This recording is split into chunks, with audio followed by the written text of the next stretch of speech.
The battle for first place is on. We have the Padres at the Dodgers. If San Diego wins, they'll have a 2-game lead over the Dodgers. If they lose, both teams are going to be back to 69 and 53, but the tie would go to LA because they're 3-1 against the Padres this year. Ramon is trying to make it a 3-2 series. He went yeah again. I'm not going to lie, that kind of got me fired up for fall weather and football, just seeing a doink off a yellow pole.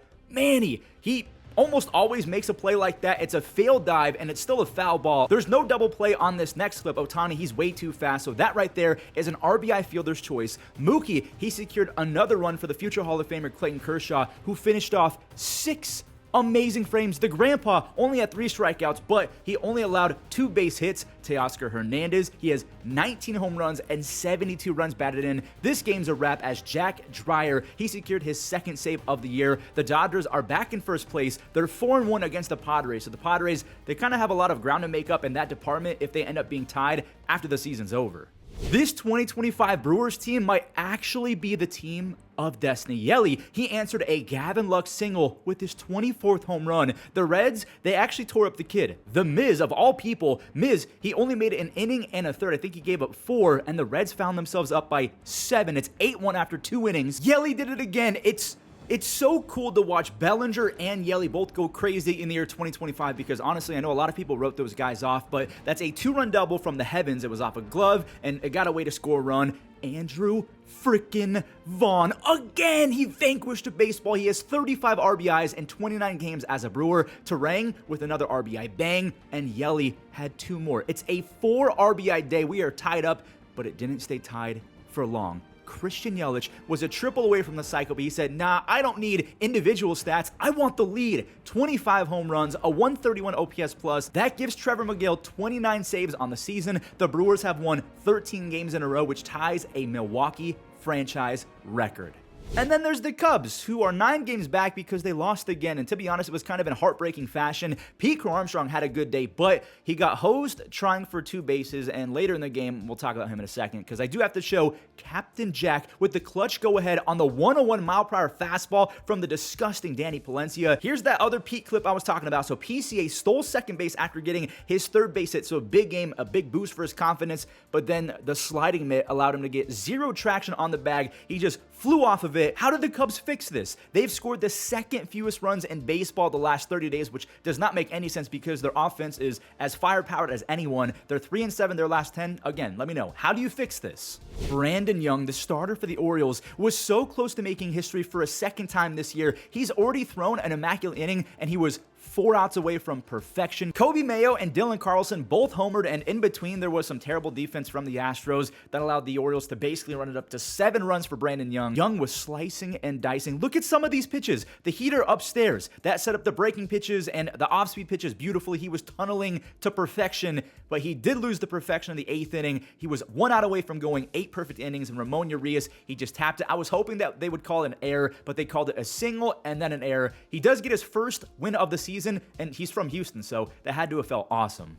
The Mariners can now get within a half game after that Astros L, and this was a fast start for both the Mariners and the Mets. I guess it was Beatles night. Francisco Lindor with the Beatles haircut. He erased a J-Rod double with an Oppo Taco, but then Mitch Garver erased that Lindor home run. He has owned the Mets for his career. I think he's batting over 360 against them. Now, the Mets did come back, but then Sean Manaea served up one to Big Dumper. You can't do that. There's another lead change. That's 46 home runs for Cal Raleigh, and he has 100 RBI on the dot on the season. He is 2 away from tying Salvi's record. I feel like he might actually try and get to 60. Francisco. So Mitch owns the Mets. Francisco Lindor owns Luis Castillo. He is now 8 for 15 in his career against them after a 2nd home run. He has 3 home runs the last 24 hours. Juan, he's about to hit a solo shot. Juan goes back-to-back for his 30th home run. Lindor didn't even have time to take off his helmet. That's how quickly this home run happened. Helsley, the newcomer, remember, he came from the Cardinals. He's back out again. Bye-bye lead. An inning after Cole Young drove in a run, Gino, he drove in a run, Canzone singled, and then doubles from Donnie Barrels, Donovan Solano, and Cole Young made it 10-6. The pitching lab has completely disintegrated. I mean, the Mets pitching staff was the best in baseball for the first month and a half, 2 months. J-Rod even collected a 2nd RBI double. They call this kid El Troll. Francisco Alvarez had a 3-run boost. It's just 9 should have been enough to win this game, but yeah, you gave up 11. Senor Smoke now has 29 saves. The Mariners are a half game back of the Astros. The Mets, they've dropped 14 of their last 16, so the Mets better send Milwaukee a thank you card for beating the Reds, because if Cincinnati won, the Mets would actually be out of the wild card race. The Phillies are cruising the East. They upped their lead to 6 games after another W, and the Mets L. Harper, he doubled with that fire bat. I mean, that thing is so sick. I got to get my hands on one of those. Harper actually did secure a multi-RBI day later, and so did Schwarber. And in between CJ and the rookie Dalen Lyle, they fought back, but it didn't mean anything because Kyle Schwarber, I think the slump might be over. He almost went 460 feet. He has 43 home runs. He actually just passed Cal. He has 101 RBI. Again, he's the first to 101. Bryce then made it back-to-back, so back-to-back games with back-to-back home runs. He has 19 on the season with a 131 OPS plus. Duran, I just want to mention, yes, he was hit by a comebacker, and everyone's holding their breath, but the x-rays are negative, so hoping it stays that way with positive news. David Robertson, he got the final 2 outs. The Phillies' 3-game losing streak, it's over. You guys know what I'm about to say. First name Nick, last name Kurtz. He's back. We'll show his home run in a second. I got to show off the leadoff Bangaliers first. He has 13 home runs so far in the All-Star break. That is the most by far in the American League. Colby Thomas, my goodness. I guess they call him Crank, like his nickname is Crank, and I can see why. He just annihilated and cranked a 3-run nuke, and he just stood and watched it 433 feet on the no-doubter. Zach Neto, I'm going to tip my cap to him because he just became the first Angels player since Mike Trout to have multiple 2020 seasons. He's putting up video game numbers for a shortstop, at least on the offensive side of things. Soderstrom and Shea Langoliers got those 2 runs back with some singles. They actually increased it to a 4-run lead. Now it's 7. And a 10 spot. They call him the Big Amish. They call him the Big Kurtz. First name Nick, last name Kurtz. Again, whatever you call him, make sure you add 2025 American League Rookie of the Year to it. He's batting .340 with the 1.1 OPS his last 59 games. That's disgusting, mythical stuff. The A's win big. Their future is so bright. So, this next game wasn't even close, so I might as well get the last blowout out the way. The tarp finally came off. There's been a ton of crazy weather across America lately, which is just ruining everything for the game of baseball. Dang it, I've been a big supporter of Luke Keeschel, but you got to make that play. 1 would have scored, but now with no outs, this Dylan Dingler bloop is going to bring home 2 more. And the Cats, they ended up with 5 runs in the first inning because of that error. McKinstry, he's been in a month-long slump. He finally drives in a run. Baez, he adds an RBI as well, but McKinstry, he's thrown out trying to score. Dingler with another RBI. All of this was for Charlie Morton, who went 6 scoreless with 5 strikeouts, only 2 base hits. Imagine if he locks in for the rest of the year. The Tigers, they're back to 20 games over 500. We have 4 straight 1-run games coming up. We have the Cardinals and the Yankees, or I should say Yankees at Cardinals. Jazz, he just crushed a 2-run home run with that ice cream bat, so he went scooping. By the way, what was your favorite piece of the Players Weekend? Like, name 1 equipment that you thought was your absolute best. I think mine was the Cars Marcelo Meyer bat. I don't know if he's even playing right now, but I did like that. Jazz, by the way, has 21 home runs and 18 stolen bases. Jason, he clutched up with a double, which actually ended up, I think being the game-deciding run. I think because Mason, he just doubled to make it 4-1. Victor Scott did the same thing. He cut the deficit to 4-2. And the Yankees, they're self-destructing. There's a wild pitch. Ben Rice, it's through the wickets. That's not Austin Wells. And you guys want to see 16 outs above average live? Look at Victor Scott. With the elite speed, he's just an insane defender. He could actually challenge PCA for a Gold Glove. Bellinger, he shows off the elite defense as well. That is a shoestring game ender. The Cardinals tried to fight back, but David Bednar, he slams the door with his 19th save. Former Yankee Higgy, he just hammered a 3-run home run off of Chris Bassett. Kyle Higashioka, I mean, he can do damage every so often. Bassett, he had a sub-8 ERA his first 4 starts. He has a 5 ERA ever since, so he is, again, playing his way out of the rotation if they make the playoffs. DeGoat, this game looked like it was all Rangers because he ends 5 innings with 99 miles an hour, but then Alejandro Kirk said, the comeback is on. This is a 2-run home run and the bat flip to boot. Simeon, wait, hold on. I think he actually might have gotten those 2 back versus the nasty Louis Varland. He did! But just like Milwaukee, the 2025 Jays are built different.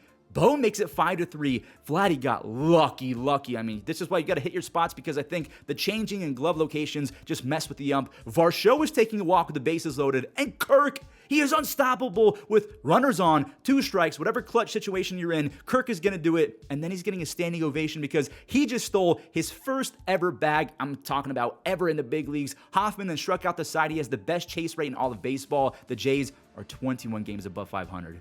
I guess you could say Trevor Story is still being written. Sorry about that, but he had a huge moment talking about Trevor Story. It took a minute because Sandy had an effectively wild day. Alcantara went 4 scoreless, but look at Trevor going. Oh, he got a base hit. Now he's 21 for 21 in stolen base attempts. There it goes. Bregman, he ties it with an extra base hit, and look at who walked it off. Trevor Story went from the best shortstop in baseball not too long ago to being a full-blown bust and someone who's stealing money from the Red Sox to being on pace for 24 home runs, 28 stolen bases, and 101 RBI. Attaboy, Trevor, he's showing that his story, even though it's written in ink, he still has the pen, so he can change it. Every time Giants fans thought they had the game in their favor, like they were going to take it, Tampa said, psych, Dom Smith RBI single. Oh, here's a Junior Caminero home run. He now has 35 home runs, 2 more runs off some doubles. The Rays get 2 as well, so Adames, this home run later in the game, untied it. Bailey, he's flaring in 2 runs on a double to the shallow right side of the right field. What is my brain doing? Sometimes I deviate from my script. I got to just read my script. It's now a 3-run lead for San Francisco.